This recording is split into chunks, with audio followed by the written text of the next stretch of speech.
Welcome back. I am doctor S K. Rajan. Slip disc की परेशानी अभी बहुत कॉमन हो चुकी है, बल्कि 10 लोगों में से मैं कहूँगा कि 1 या 2 लोगों को स्लिप डिस्क की परेशानी तो होती ही है और वो उससे जूझ रहे हैं। आज हम डिस्कस करेंगे कि स्लिप डिस्क क्या होता है। शुरू करेंगे एक नॉर्मल डिस्क से कि उसका क्या स्ट्रक्चर होता है, क्या रोल होता है बॉडी के अंदर, और फिर हम धीरे धीरे जाएंगे कि स्लिप डिस्क आखिर स्लिप करती कैसे है और उसमें क्या क्या परेशानी हम लोगों को आ सकती है। पहले बात करेंगे नॉर्मल डिस्क के बारे में। जो हमारी स्पाइन होती है वो ऐसे छोटी छोटी हड्डियों से बनी होती है, जैसे आपको यहाँ नज़र आ रहा है वाइट कलर की हड्डियाँ, और हर 2 हड्डी के बीच में एक मांस का टुकड़ा होता है जिसको हम डिस्क बोलते हैं। ये जो मांस का टुकड़ा है ये एक स्पंज की तरह होता है, एक जेली गद्दे की तरह होता है। जैसे गद्दे की एक कवरिंग होती है और अंदर उसके अंदर रुई होती है, वैसे ही इसकी भी एक कवरिंग होती है और उसके अंदर जेली होती है। इसका फंक्शन ये होता है कि ये हम क्योंकि हर 2 हड्डियाँ आपस में जुड़ेंगी तो वहाँ मूवमेंट नहीं हो पाएगी, तो ये हमें मूवमेंट में हेल्प करता है क्योंकि ये फ्लेक्सिबल रहती है। और सेकेंडली शॉक अब्जॉर्बिंग का भी काम करती है। जब भी हम भागते हैं या वॉक करते हैं या जंप करते हैं तो ये मूवमेंट अलाउ करने के साथ साथ शॉक अब्जॉर्बिंग का भी काम करती है। अब हम इसकी बारीकी में जाते हैं कि स्ट्रक्चर एक डिस्क का कैसा होता है। जैसे मैंने बताया कि हर एक डिस्क के अंदर ऊपर एक कवरिंग होती है और उसके अंदर एक जेली होती है। जैसे आपको यहाँ नज़र आ रहा है, ये इसकी कवरिंग है और ये जेली है। तो जब कवरिंग फटती है तो जेली बाहर निकल के नस को दबाती है। इस कवरिंग को बोलते हैं एन्युलस फाइब्रोसिस और अंदर जेली को बोलते हैं न्यूक्लियस पल्पोसिस। इस फटी हुई डिस्क को ही हम स्लिप डिस्क कहते हैं। आखिर क्यों होती है स्लिप डिस्क? अगर हम अपनी रेगुलर एक्टिविटीज़ करते रहें तो हमारी प्रेशर के रोज़मर्रा के प्रेशर से इस डिस्क के अंदर कुछ चेंजेस आती हैं, उम्र के साथ भी और एक्टिविटी के साथ भी। आमतौर पे जो न्यूक्लियस पल्पोसिस है यही सबसे ज़्यादा हमारा वेट बेयर करता है डिस्क के अंदर। ये कभी कभी क्योंकि इसके अंदर बहुत ज़्यादा प्रेशर होता है, आसपास ये प्रेशर फेंकता है, उससे जो एनुलस है उसके अंदर कुछ क्रैक बनने शुरू होते हैं, जिसके जो क्रैक धीरे धीरे बढ़ के बाहर को निकलती है डिस्क। और बगल में क्योंकि नर्व जा रही है तो उसको टच करते ही दर्द जो है पैर में जाएगा, उसको फिर पेशेंट को शैटिका होगा। जिन लोगों में डिस्क बाहर नहीं निकलेगी पूरी तरह से उनको मोस्टली बैक पेन ही होता है और शैटिका नहीं होता। मेरे जो भी स्लिप डिस्क के पेशेंट आते हैं ऑलमोस्ट हर आदमी का ये सवाल ज़रूर होता है कि मुझे ही स्लिप डिस्क क्यों हुआ और ऐसा क्या है कि मुझे इस यंग एज में हो रहा है, बाकी किसी को बहुत ओल्ड एज में हो रहा है या बिल्कुल ही नहीं हो रहा है। तो ये हम समझना ज़रूरी है कि उसके क्या क्या कारण हो सकते हैं। वैसे तो मोस्टली ये वेयर एंड टेयर, जैसे हम कहते हैं कि समय के साथ डैमेज के साथ, जिसको डीजनरेशन बोलते हैं हम स्पाइन में, उसकी वजह से होता है, जिसके चलते जो आसपास की कवरिंग है वो सूखने लगती है, उसके अंदर इतनी स्ट्रेंथ नहीं रहती, ताकत नहीं रहती कि वो अंदर का प्रेशर झेल सके। इसको हम बोलते हैं डीजनरेशन। सेकेंड कॉज होता है ट्रॉमा।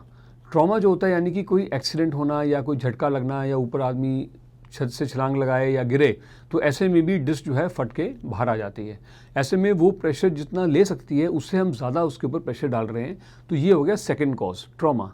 आमतौर पे देखा गया है कि जो डीजनरेशन है वो मोस्ट कॉमन कॉज है और आमतौर पे 30 और 50 साल की उम्र में ये सबसे ज़्यादा कॉमनली पाया जाता है। लेकिन जो ट्रॉमा वाले केसेस हैं वो हमें यंगर भी मिलते हैं। 18 साल, 14 साल, 22 साल के पेशेंट भी एक्सीडेंट की वजह से या झटके की वजह से ये स्लिप डिस्क की परेशानी लेके आ सकते हैं। यदि आप इस तरह ही हेल्थ के बारे में जानना चाहते हैं तो सब्सक्राइब करें ये channel the health care today और बेल आइकन दबाएं ताकि हर नए वीडियो का नोटिफिकेशन सबसे पहले आपको मिले। तो किस टाइप का झटके से हम लोगों को बचना चाहिए? जैसे आपने कोई वजन उठाया या आपने कोई एक्टिविटी की जिसमें आपके लेग्स प्रिपेयर नहीं थे, लेकिन जो आपका झटका है वो आपके पैरों ने अब्जॉर्ब नहीं किया, वो आपके कमर तक पहुंचा, तो ऐसे में slip disc, acute traumatic slip disc हो जाती है। एक और बात समझनी ज़रूरी है कि क्योंकि ये एक ग्रेजुअल प्रोसेस है जिसमें क्रैक धीरे धीरे बढ़ते हैं, तो इसलिए कभी बार ऐसा भी होता है कि मरीज हमको बोलता है, डॉक्टर साहब मैं सुबह उठा, मैंने सिर्फ जूते पहनने के लिए झुका और मेरे को स्लिप डिस्क हो गई। तो ऐसा क्यों? इसलिए क्योंकि वो जो क्रैक थे वो धीरे धीरे बढ़े और उसके बाद वो इस स्टेज पे पहुंच गए कि इमीडिएटली थोड़े से भी प्रेशर के साथ डिस्क फट के बाहर आ गई। कभी कभी तो ऐसा भी होता है कि सिर्फ एक छींक मारने से पेशेंट का स्लिप डिस्क हो जाता है।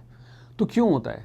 कुछ केसेस में देखा गया है कि जेनेटिक्स यानी कि जो हमारी बनावट है वो भी इसके लिए रिस्पॉन्सिबल है।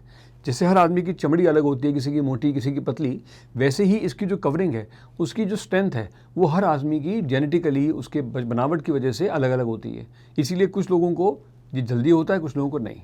एक और कारण ये भी है कि जो लोग एक्सरसाइज नहीं करते, जो खास करके जिनका पेट बाहर निकला होता है, जिनका लोड स्पाइन के ऊपर ज़्यादा होता है और मसल्स इतने स्ट्रॉन्ग नहीं होते, तो ऐसी सिचुएशन में भी जो झटके हैं वो सीधा डिस्क तक पहुंचते हैं, उनको जो आसपास की मसल्स हैं वो सपोर्ट नहीं कर पाते। सो इन सब परिस्थितियों से, जैसे मैंने आपको अभी समझाया क्या क्या कारण होते हैं, उससे जो स्लिप डिस्क करती है उसका हमारे पास मॉडल है, मैं आपके साथ दिखाना चाहता हूँ कि ये देखिए, ये अंदर की जेली थी, ये बाहर निकली और ये इसने नस को दबाया। तो मैंने जैसे पहले भी समझाया था, हर पेशेंट में नस पे प्रेशर नहीं आएगा, जिस पे नस पे प्रेशर नहीं आएगा वो सिर्फ बैक पेन करेगा। स्लिप डिस्क की जो परेशानी है, चाहे हम जानते हैं कि पूरे स्पाइन में हमारे पास डिस्क है, हर दो हड्डियों के बीच में डिस्क है, सबसे कॉमनली देखी गई है लंबर स्पाइन में। लंबर स्पाइन यानी कि आखिरी जो हिस्सा है हमारे कमर का, हमारे पूरे स्पाइन का, कमर का जो हिस्सा है उसको लंबर स्पाइन कहते हैं। तो लंबर स्पाइन में भी 5 डिफरेंट हड्डियाँ होती हैं, L1, L2, L3, L4, L5। उसमें भी L4, L5 और L5, S1 यानी कि जो आखिरी 2 मूवमेंट वाले डिस्क हैं उसमें सबसे ज़्यादा स्लिप डिस्क पाई जाती है। उसका कारण ये है कि सबसे ज़्यादा लोड यहाँ पड़ता है, और दूसरा क्योंकि नीचे की हड्डियाँ सारी जुड़ी हुई हैं, उसमें कोई मूवमेंट नहीं है, तो सारे की सारी मूवमेंट इसी को झेलनी पड़ती है। तो ये जल्दी की जल्दी वेट टेयर करती है और जल्दी से ज़्यादा चांसेस फटने के भी रहते हैं। स्लिप डिस्क के बारे में आपको बता दूं कि एक और सवाल काफ़ी बार उठ के आता है कि कुछ लोग मरीज़ जो हैं जल्दी ठीक हो जाते हैं स्लिप डिस्क के, कुछ लोगों को ऑपरेशन तक की नौबत आ जाती है।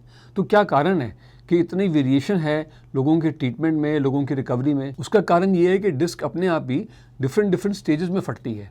उसके खास स्टेजेस होते हैं, खास उसकी क्लासिफिकेशन होती है, वो खैर हम अगले वीडियो में डिस्कस करेंगे। आई होप आपको आज स्लिप डिस्क और नॉर्मल डिस्क के बारे में अच्छा फ़ायदा मिला होगा। अगर आपको हमारी इन्फॉर्मेटिव वीडियो पसंद आ रही है तो हेल्थ केयर टुडे चैनल से जुड़े रहिए। हम आगे आपके लिए ऐसे ही और वीडियोस लाते रहेंगे जिससे आपकी नॉलेज बढ़े और आपको ट्रीटमेंट या आपको आराम होने में आपको फ़ायदा मिले।